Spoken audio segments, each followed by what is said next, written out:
weirdly, I think if someone made a documentary on boxing journeymen, I think it would be really interesting. Yeah. But like they're accepting of their position.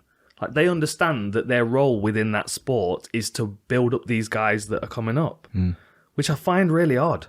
And it's like sometimes that, like, I think what happens is sometimes a boxer will get into the sport with the intention of being a local champion or a British champion or whatever, and they'll be 15 fights into their career and they've lost 4 by knockout or they've lost 3 by decision or whatever, and their promoter's kind of given up on them because they've got losses on their record. So then they start taking the fights that aren't necessarily ideal. Like they'll go out and fight somewhere in Europe against the local guy there, and the judges are against them, and they're, you know, there'll be a whole load of games played and they're not supposed to win.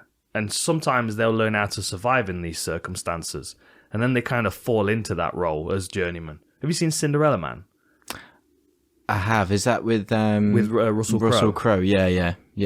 Like he was kind of on that verge in his career where he was like, I'll make money because this is my skill, you know, and a skill is surviving a lot of the time. I suppose it's like the Rocky Balboa as well, like brought in just to test the champ, but not really meant to win, and then it turns into like a fairy tale story or whatever. Yeah, exactly. Like think back to what's his name, Ruiz, when he got his opportunity against Anthony Joshua. Like that was not fucking supposed to happen. Like a whole story came out of that, but that has ultimately really damaged Anthony Joshua's brand.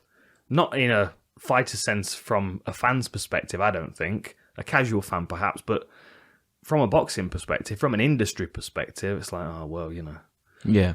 Chinny. That was what they always said about Amir Khan. That's why I'm glad he went out on his feet and he wasn't stopped on the floor, because fucking hell. Yeah.